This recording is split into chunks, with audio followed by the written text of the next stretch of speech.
lobby. Let's all go to the lobby, lobby. Let's all go to the lobby to get ourselves a treat.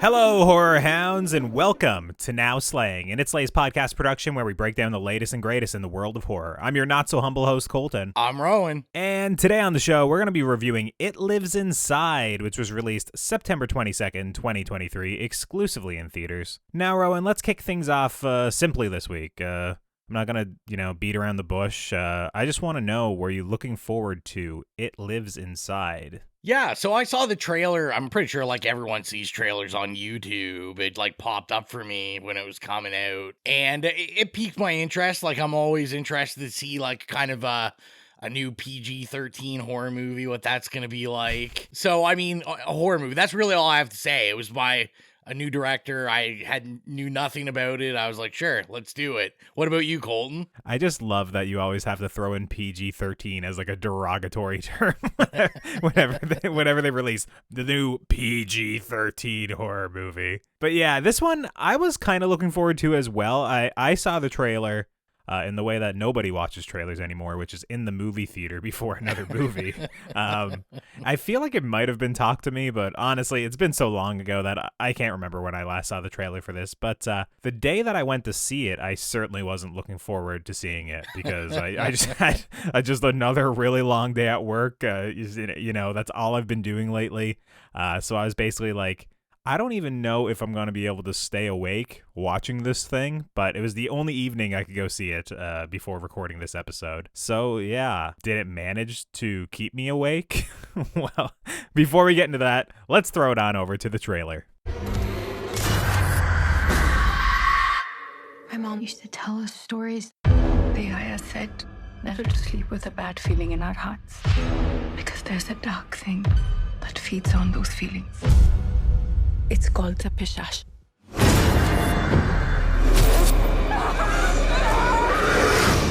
When it's ready, it eats your soul. What you just heard is from It Lives Inside, written and directed by Bishal Dutta, and the story is as follows. Desperate to fit in at school, Sam rejects her East Indian culture and family to be like everyone else. However, when a mythological demonic spirit latches onto her former best friend, she must come to terms with her heritage to defeat it. Now here on Now Slaying, we like to keep things relatively spoiler-free up front before getting into the more in-depth spoiler-filled discussion. So Rowan, what are your spoiler-free thoughts on It Lives Inside? I don't think PG-13 is a derogatory term in this case. Oh, interesting. Okay, all right. At least slightly. I thought I was pretty impressed. Like I said before, this is a first-time director. This is their first, big. I think they've only done shorts, 2 shorts or something. Okay. And, so I think it was interesting to be able to see, pretty much an entirely, Hindi cast. It was, this is based on, Hindi lore. It's kind of interesting to see something that follows very much in, kind of the lore or the look of iconic horror movies I like It Follows, that's obviously a big influence on this one. Maybe a little bit of The Rain or something, I don't know. But yeah, I was just pretty impressed at how competent this looked. I thought it looked really good. Like I said, I enjoyed having the different cultural voice in the genre of horror. That's always something interesting. It kind of really reminded me, maybe, let's not really get trumpets out to think I'm going this high, but Ooh, I'm on the edge of my seat. I was thinking about going to see Get Out in the theater when it came out. And Okay. but just thinking about how long it had been since, we had experienced something other than a white voice, a white cast, and a mainstream horror movie. Well, we had Nia DaCosta's The Candyman remake, but you guys were haters on that one. I was a hater on that. It was great. And Get Out was first. I'm saying I was excited, when Get Out came. So I kind of had that feeling. I was like, this is really interesting. It's not a difficult premise for anyone to understand. So it's not like anyone's going to go into this and be like, this is over my head. This is like a pretty simple, almost so simple that we got something very similar to this just a couple months ago with the Boogeyman. This is really just like a Hindi boogeyman. Yep, it sure is. I'm sure we're going to talk about like some scenes just right out of the Boogeyman into this one. But yeah, I think my general thought seeing this was, I just thought it was really interesting to see this new voice in horror. What did you think? Spoiler-free thought on it. So I'm going to preface this with saying that I do like what this movie's doing thematically. I like the idea of not erasing your culture and like people of color kind of sticking together and holding up for one another. It's kind of, it beats you over the head a little bit with, Sam not going by her full name or not wanting to be just another brown kid at school or not speaking in her native language. All these ideas of her kind of throwing her culture aside, and then obviously the conceit of the movie kind of being that she has to embrace it to some degree. But it's funny, I think, how on opposite ends of the spectrum we are with this one. It was funny. You specifically said that it's really well shot. And what I will say is there's some interesting shots in the movie, or at least there are some good shots. But I thought a lot of it was really bad. A lot of shaky cam to obscure like any violence or any horror. It was just wasn't really maintaining focus on any of the action that was happening outside of one kill that we'll get into in kind of the spoiler-filled discussion. I felt the score. I was going to say the editing to me seemed off on it. Yeah, so there is a possibility that this was maybe a little bit more edgy or a little bit closer to R, I guess. Or maybe it was just like they didn't really know what they were doing, so they were just making their movie, and then they were like, hey, it'd be better if it was a PG-13 rating, so they obscured a lot through herky-jerky camera movements or, edits in post. But it was something where it was just like, for me, like a lot of the kills or a lot of the, the horror was kind of undercut a lot by just like the stylistic choices. I also thought the score in particular, I don't know what it was. I felt like I've heard this exact score in a bunch of other movies, and I'm not sure. I could just be crazy. It could just be literally the trailer playing in the background when I saw a couple of horror movies, but it was just literally like, I know this score, and there's no way I can know it that well from just being in the theater 2 or 3 times, over the course of the summer when this trailer played. It was just something that was just very strange. Going back to the positives, I will say the sound design is great. They used full use of my theater speakers, which is really strange, like, obviously, to notice this. But there was a moment in the movie where there was, like, an old, like, creaky door, and I think it was, like, chain linked or something. And it literally got me to turn my head because it felt like there was literally a door opening, like, at the end of my row to my right. So if it's gonna make me, like, completely break kind of, the spell that's cast on you in the movie theater, that's pretty good sound design. I don't know, man. No. I don't know what to. I don't know what to say about this. This was really not for me a bunch. I guess the next part they're gonna do is just the performances. Maybe they worked for you specifically. I thought Tamira was really bad, or at least like her performance was really over the top until a certain kind of thing happens. It's almost like the inciting incident of the movie. Then kind of like when the quote unquote spell is kind of broken over her, it's a little bit better. But she's a very hard character to kind of take seriously. And I find it funny that you compared it just to It Follows. Like, I understand what you're saying, where she's kind of like lingering in the background a little bit, but it's just like when you're evoking the names Jordan Peele and you're evoking It Follows, I'm just like, oof. I did not get any of that. So I think to me it was just more kind of influence, because you did talk about the score. I actually did like the score, but me and Auxilia went and saw this, and we both looked at each other. Is like there was full melodies totally ripped out of It Follows in the score, like the same instruments, the same key. Like I was like, you could definitely see the influence. I found like a lot of the shots of the neighborhood and stuff, like I was like, this looks influenced heavily by It Follows. And I mean, obviously, we have like, it's not really a spoiler, you see it in the trailer, but we have like a being that can't be seen, or at least, we think can't be seen. So, Yeah. But, that's where I kind of get that influence. In terms of performance, like, I did like Megan Suri that played, like, the lead, Samantha, Sam, whatever she wants to be called. But, like, I thought she did a pretty competent job. I liked Nero Bajwa, who was the mom. Like, I thought she was okay. Okay. She was a very, very nice lady. Yeah, like, I mean, the dad I thought was like a little hackish, but then it's funny because endearing that he the was. dad's performance is the one that kind of worked for me a little bit. You kind of gotta be a hack if you're a dad in a horror movie. Yeah, like he was literally playing like the goofy dad archetype who's like always trying to be the good guy, and he's a little bit of a doormat. He's getting walked on a little bit, right? And I think that what we're really missing for a standout in this movie is the food. I was like, man, the food, I was just like, I was hungry the whole time. I was like, some of the shots of the food, like, I do like Indian food. So I was like, this is just killing me right now. That's another, at least a half star in your book. Half star, yeah, half star for the food. Yeah, so is this one you'd recommend? I'm kind of getting the gist, but I never explicitly asked the question. Yeah, so I mean, I would recommend it. I had a good time. Did I think it was like the scariest thing I've ever seen? Not really, because like we said, there's stuff that pretty much has been out this year that is playing off the same beats. There's stuff like It Follows is pretty much playing off the same beats. But I kept thinking about like our audience was really young. It was like 12-year-olds in this when we went, and I was like, I could see, like, being 12 that, like, I would be into this.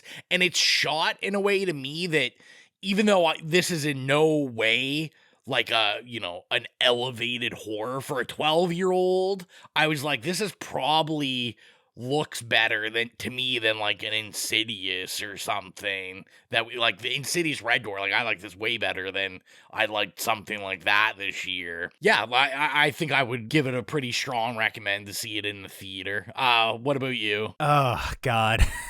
I don't know 100%. I don't think I'd recommend it, at least not without significant qualifiers. Like if somebody who's looking for a specific thing.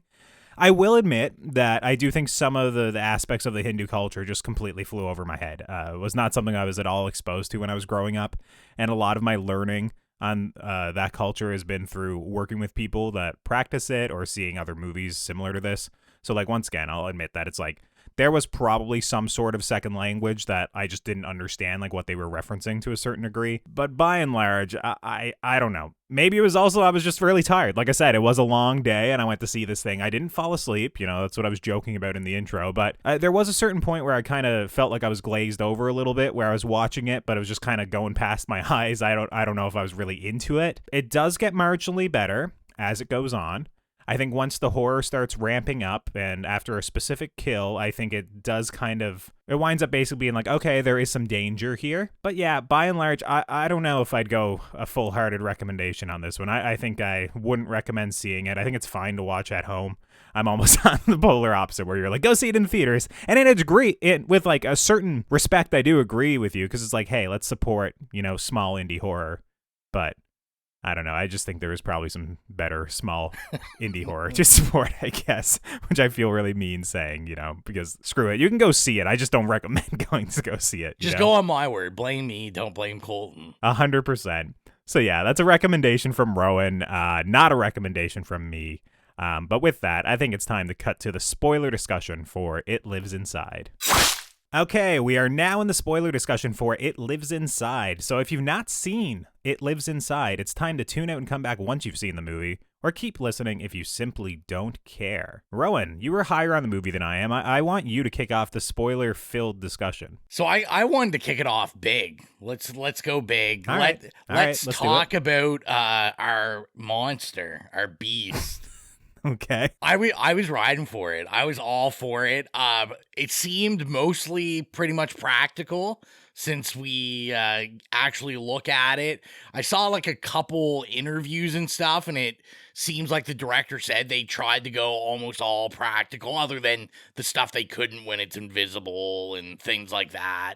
But I kind of was feeling it. I was like, it's a little bit of like this 80s, like schlocky looking 80s sci-fi monster. It's like part reptile, part boogeyman monster. Yeah. June. I did laugh. I think the funniest thing I saw all weekend was someone's Letterboxd review that said they were really disappointed disappointed because they thought it was this movie was a spin-off of Reptile from the Mortal Kombat movies in the 90s. Nice. But I had fun with it. Like, I think I liked it, but the other issue I had was because it reminded me of like a schlocky sci-fi horror. It kind of brought how good I felt about like how good everything looked and like really polished it looked, where I was like, this seems like it would be a monster in a totally different movie. This should be like Marines fighting this with like giant guns or something. Yeah. I can see that. For me, I thought it looked okay. I mean, it was whatever for me. I just couldn't get the boogeyman out of my head watching it. Like, I think the boogeyman literally has the exact same shot of like the shining eyes from the closet, and the light going over it, and then coming back. And I think there was literal shots that were just the exact same from the boogeyman. And obviously, this wouldn't have ripped it off. This would have been produced,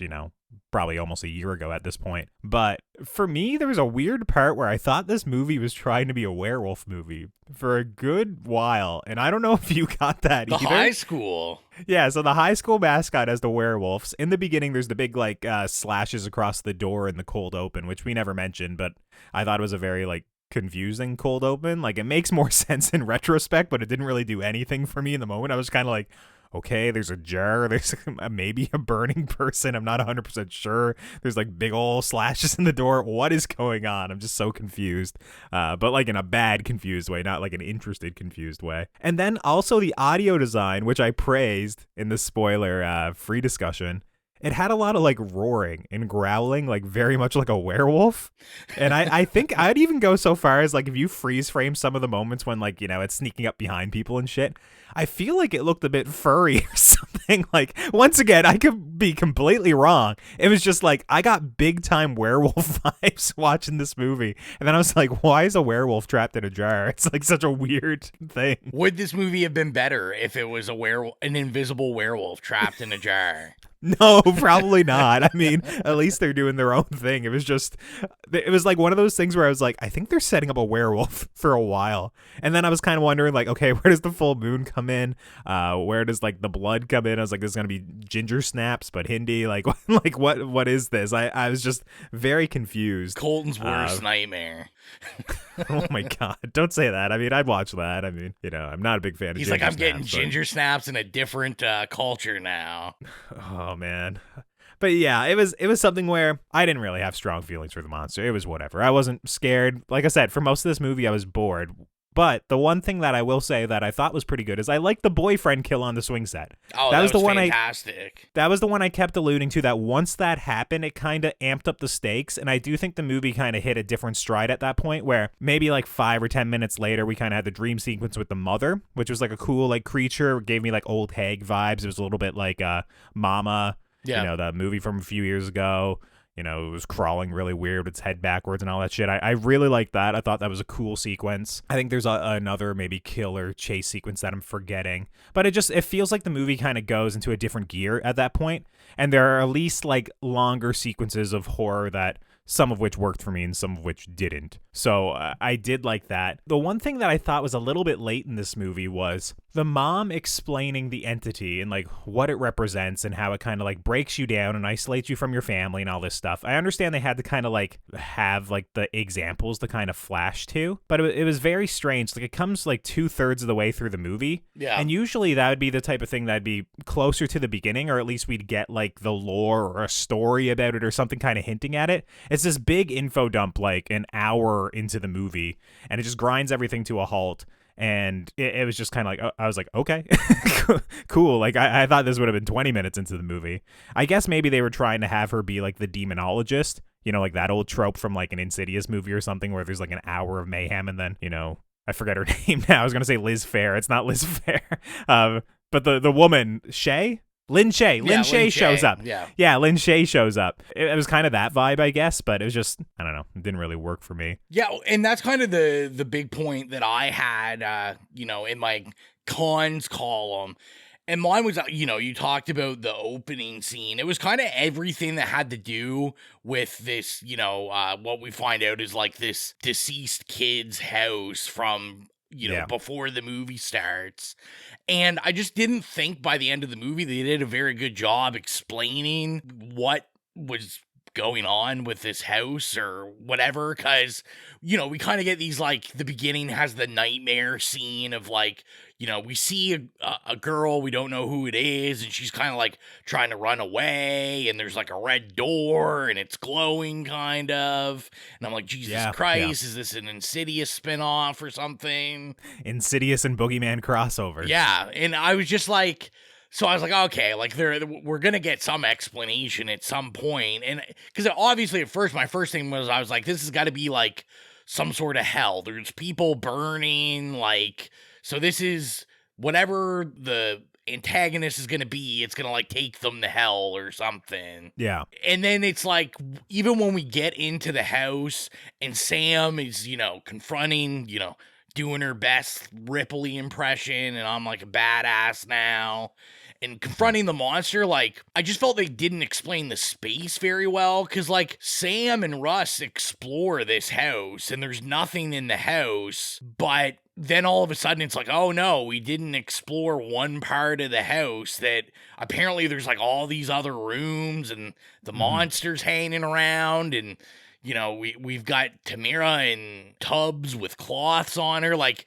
Which, why? I don't really know. Like, it didn't serve a purpose. Well, once again, that's why I think there is reasons for this. It's just culturally, maybe I'm missing some of the... Yeah, man. You know, like what it is. Like that, and that's the thing. It's like, maybe this sort of monster is, you know, in their culture is similar to our boogeyman or something, where everyone is kind of grown up and you kind of, you know, like the gist of what this monster is. It's just personally, I didn't know what the gist was. So I was kind of confused. Like when you mentioned like the backstory with the kid in the house and whatnot, it was something where I was a little bit interested in it. And I was like, okay, so when you try and put it in the jar, when it breaks out of the jar or something, you get caught on fire or something. I was kind of thinking that everyone thinks it's a suicide, and I was kind of like, okay, let's see what happens here. But the movie isn't internally consistent really either, or at least it takes a different approach, because in its ending, Sam is obviously trying to put it back in the bottle, and she's kind of burning up a little bit by trying to do that. So the bottle gets broken, and then she just puts it inside of her, like she sucks it into her mouth. And then I was wondering, like, so why when you put it in the bottle, it kind of burns everything up, but when you put it inside of you, it doesn't burn you up or burn anything up? Yeah. And I was like, okay.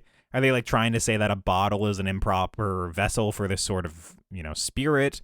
What is being said here? I literally had no idea what they were trying to say. I was kind of left to, you know, come up with my own explanations. But when a movie is like, they have this many rules and the mom's having like a big monologue an hour in and all that stuff, it's like I'd at least would like you to explain your rules, or like explain like why they've gone different. It was kind of, even with Talk to Me, which I loved, there were still moments in that movie where they kind of betrayed their own rules a little bit. Yeah. And it's like, if you're going to be a movie that set up your rules, set them up, and then break one at the end, just, you know, to basically be like, oh, this was, you know, they didn't have everything figured out. That's fine, but don't set up your rules and then kind of just flirt with them and skate by and just, you know, do it loosey-goosey, right? Like it's, I don't know, it was just a bit strange, that aspect to me. What do you think of the ultimate ending? Like the actual, like the last couple of scenes. What do you think about all that? So, her just whiffing down I'm assuming raw meat. It was just raw meat. I'll be honest, I kind of liked it. I was like, oh yeah, like, you know, you kind of saw it coming, I think, like, especially once it's there, you're like, oh yeah, because this family's like vegetarian. They make it a point to talk a couple times about how they don't have meat at their feasts and all this kind of stuff. So, you know, I thought that was, you know, it was like kind of like a little like gross out. I'm sure, you know, if I was 12, I'm like, oh, sick, like, she's got to eat this plate of raw meat. And then, like, you know, I thought the ending was fine. Like, you know, the little wink of like, oh, maybe she's going to like be evil now. Now I know it does. Yeah. Now I know it does live inside her. Whoa. Which, thank God, is a little more PG-13 friendly than anyone that asked me what movie I was going to see. And for some reason I was convinced this movie was called It Comes Inside, which would be a totally different movie.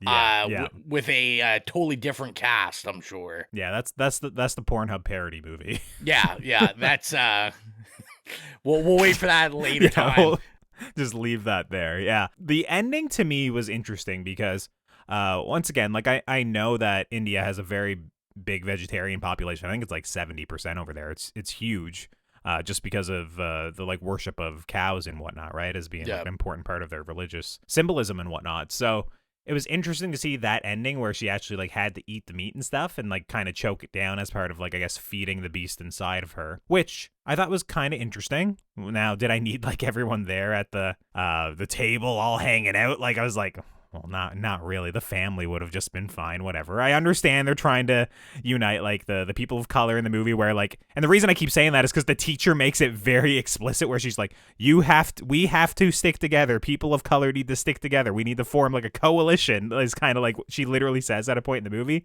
So that's what the movie does right at the end, which is, you know, it was kind of like, okay, whatever. But I think the movie had a perfect moment where they should have just ended it when the mom kind of accepts her and wipes the blood off her lip. Yeah. I was like, that's perfect. That's cut the credits. We get it. We understand what's going on. But then it's literally like it has this little scene afterwards where it's like Sam and Tamira, they're walking outside and essentially it's like, oh, it must be hard eating that stuff every day. And she's like, oh, yeah, it never gets easier. And it's just like, but it's inside or whatever, you know, whatever they're going on where they're just explaining explicitly what we just watched and everybody understands. Even if you're 13, you understand like what just happened there. And it just goes on for so long that I was just like, all right, I'm out. Come on, let's just end this. And it was just like, you had a strong ending or a stronger ending 1 minute ago. And now you're just talking through it all and explaining everything, right? It was just, I don't know. It was pretty hokey, I guess. It was just a little bit sloppy, I think, how they landed the plane. Yeah, well, and then they give you like the the Michael Jackson Thriller ending at the end, like so you get the close up of the face, like just so you know that like yes, it's spilling out. It's definitely gonna take over at some point, which to me was like, I don't know if a Michael Jackson ending, but maybe like a Goosebumps ending for yeah, which I guess is maybe appropriate when you have like this PG-13 film. Mm-hmm. The one thing I'll mention before we get into rating it is also the chase scene with the teacher, because I left that out specifically when I was talking about the good scenes, and the reason why is because there were good moments in it. But once again, it was like, it just went on way too long. They didn't know when to end it. They didn't know how to edit it properly. There was moments like inside of the locker that was pretty claustrophobic. There was interesting stuff happening there. The lights in the hallway. It was like they constructed a chase sequence with like a dozen different things that they wanted to happen, and then they just kept going and going and going. It's like, no, just pick like the 2 or 3 really strong moments. Like, we don't need a 10-minute chase sequence in this hour and 40-minute long movie. They should have just killed her, really, because you don't need her for the rest of the movie other than sitting at that table, which you didn't need anyway. And to me, like, I thought it kind of cheapened it, because I was like, all right, like, the boyfriend died pretty brutally, so it would be also brutal if, like, this confidant of the student also dies brutally, so as she's been told, everyone around her is gonna die that she loves, but it's like, no, it's just this one, like, nerdy-ass, ugly white guy. And now, before I changed my mind, I got one more thing to ask. When I was looking on IMDb, it said that explicitly this monster was an embodiment of loneliness. Did I miss that part in the movie where they talk about the demon being an embodiment of loneliness, or was it just implied? Was I glazed over? In the movie, I'm pretty sure they say shame. Okay. It's like the embodiment of shame and stuff. Because in the notebook with the monster, all around the monster is written like shame.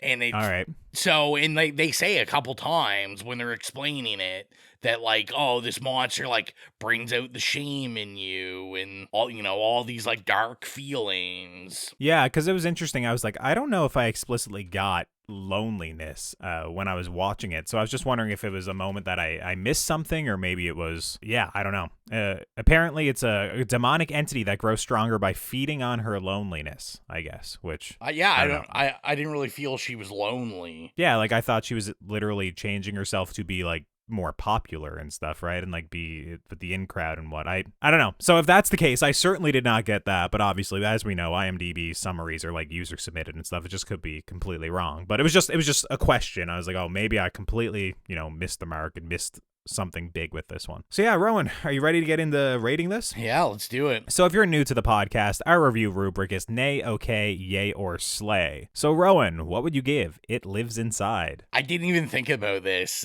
coming into it. So this is like on the cusp. I'm gonna give it like a really soft yay. I did have a good time with it. I was teetering on like a strong okay. But I did really enjoy myself. Actually, you know what? I got to switch it. I'm switching already. It's going to be a strong okay, Because you know What? Yeah, you come in comparing this movie to in some aspects to Jordan Peele and It Follows. You're gonna give it an okay? I'm gonna give it a strong okay because you know what? Right. I'm thinking about it. I think we both gave the Boogeyman a yay, and I think I did like the Boogeyman a little better than I like this one. But I give this with a strong okay because I'm very interested to see what this director does next. Like, I think there's definitely like that kernel of just like a very good horror director there. Like, I think they hit enough beats that I was like, I want to see what kind of stories they can tell. Maybe like with some more polish on the actual story and some of the editing and all that kind of stuff. Like, is this going to be someone that just gets better and better? I think this is a pretty like strong start though. And like I said, I mean, I normally don't overly connect with, you know, my dreaded PG-13 horror, but I thought, you know, one thing that could have pushed this to a yay was if it maybe push that boundary of PG-13, maybe went into an R. Because I think if this was a little more brutal and I felt a little more like anxiety and panic for the protagonist with the monster, then I probably would have liked it a little more. But like I said, other than this kind of love interest being murdered, like, I didn't feel bad about any of the other murders. Like, they were just kind of whatever. Even the dad, which, you know, could have been like heartbreaking if he's just like brutally murdered, but like he makes it through. Like, it's just kind of exactly. It's kind of like whatever. So that kind of took my enjoyment down. But like I said, the score, I thought it looked pretty good. And I had a good time, and it seemed that all the young kids also enjoyed it when they weren't running in and out of the theater, because I don't know why you do that. But what about you, Colton? What are you giving it? Yeah, so for me, it's also going to be an okay, but it's going to be like the weakest okay. That's the thing. It's like, this is what I'd call a mediocre movie, so I wouldn't actually give it a positive review. But there's enough there that I was like, okay, I don't want to give it a negative review either. So it's pretty mediocre. It's a very weak okay. I believe that there's the possibility that I was so tired that I didn't pick up on some things, or maybe I just forgot them now because it's been a few days since I've seen it. And I'm also willing to admit, as I said in the spoiler-free discussion, that, you know, there might be some cultural trappings that I just don't get or didn't understand, or, you know, just went over my head. But all in all, like, this did really, like, little for me. I do think it gets better after Russ's death, but it's still not a home run from that point on. As I said, you know, there's multiple aspects there with the big information dump from the mother, the chase scene, you know, the death of the father fake out. There's a bunch of little aspects that it's like, there's good ideas here, but it's not executed well. It's the type of movie that I would consider seeing the follow-up, like this director, what they did next, but only if it had really, really good reviews. Like, I wouldn't go sight unseen just to their next movie. Let's say if it was premiering at TIFF and like Midnight Madness or something, I wouldn't just go just based off the name. I'd basically have to make sure that it had good reviews and good reaction before I'd sit through it again, just because I didn't really enjoy this one, you know, overall. You know, it's a very weak okay from me. And if you made it this far in the show without doing so, follow us on our socials at It Slays Podcast. We're on Instagram, Facebook, Twitter, Slasher, Letterboxd, Threads, Blue Sky. I don't know. I feel like half of these names are made up now. I don't know if we're using them. I don't know what's on the go. But if you use those, we're probably there at It Slays Podcast, probably reposting when our episodes come out, or some questions or whatever we're doing over there. So we'd really appreciate a follow. And if you want to support the show financially, like our horror hounds Holly, Nicholas, Patrick, Mark, Stephen, Joy, and Carvey gain access to the Patreon exclusive show Stream Screams and get episodes of the main show 48 hours early, be sure to head on over to patreon.com/itslayspodcast and choose whatever tier works best for you. Now, Rowan, go ahead and plug the playlist. So it is getting that season. It is in the season of spooky time. I think you can say it's in the season. Yeah, I mean, it's it is definitely fall. in the season. So go over to Spotify to the It Slays Podcast horrific playlist. If you have any problems finding it, you can go to any social media Colton just mentioned. Go to the Linktree link, click there. It'll take you right to it. And yeah, go to the playlist. We have licensed music or scores from iconic horror movies or horror movies we reviewed or just horror movies we love. And I actually plan this evening on doing a big old update to it. So I think I've got like a couple months worth of tracks to put on there. So there'll be some stuff. I don't know. I'll have to take a listen to this score, see if there's anything that'll make the cut. Might already be there under It Follows, but That's what I was just about to say. You got it. But yeah, go take a listen, get your spooky music on, and enjoy spooky season. And next time on the show, we'll be reviewing the new Hulu release. It is Hulu, right? Yes. Yes. It feels like everyone's talking about it. It's called No One Will Save You. I mean, Guillermo del Toro even put out a thread on this movie, like a bunch of little details about it today that I couldn't check out yet in fear of spoilers. So I'm looking forward to reading that and also checking this one out. So that's what we'll be reviewing next. And with that, I think that about wraps things up for this episode. So until next time, I'm Colton. I'm Rowan. And as long as you keep listening, we'll keep slaying.